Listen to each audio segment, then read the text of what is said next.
She was one of the most beautiful women I've ever seen. Her body was perfect in every line, her face clear and angelic, and her blue eyes the gayest, the most innocent eyes one can imagine. And yet, Irma Grese was the most depraved, cruel, imaginative pervert I ever came across. That is how Gisela Perl, a female inmate doctor in Auschwitz-Birkenau, remembered Irma Grese, or the beautiful Beast of Belsen. Irma Grese was born on October 7, 1923, in the small village of Reken in Germany. In year 1932, her mother, Bertha Winder Grese, committed suicide when Irma was only 9 years old. Upon discovering that her husband, Alfred Adolf Grese, was cheating on her with the daughter of a local pub owner. Irma was one of 5 children. Helene was her youngest sister, but the birth order of the other 3 children is unknown, and has been lost to history. Irma was bullied badly and lacked the courage to stand up for herself when she was a child. Unable to tolerate the torment of school, Grese dropped out when she was just a young teen. To earn money, Irma worked as a farmhand on a farm for 6 months. Then worked as a retail sales clerk in a shop. In 1939, she decided to study nursing, and she succeeded to work as an assistant nurse during her stint at Hohenlychen.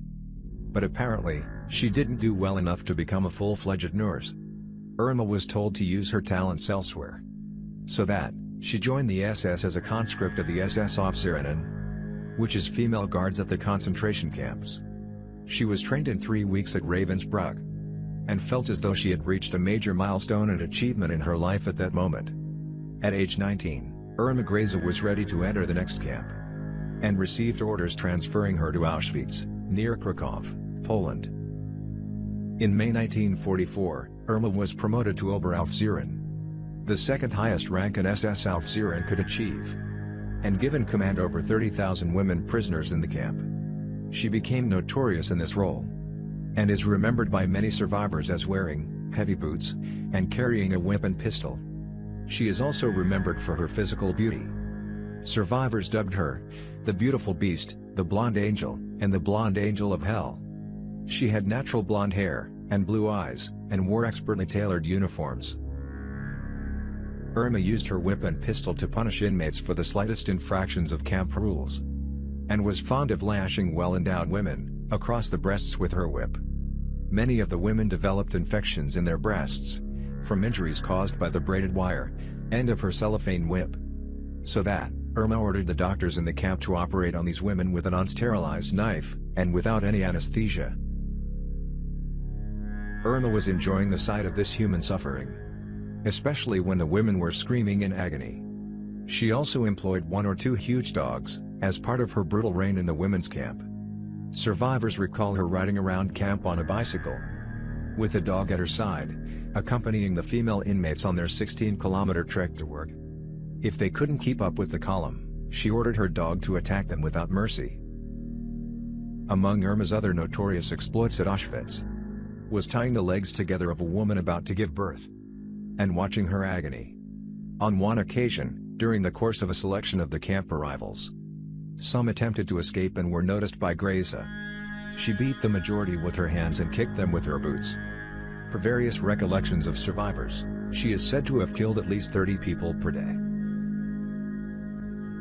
Irma's tenure at the camp finally came to an end in January 1945, as the Red Army advanced into Poland and neared Auschwitz.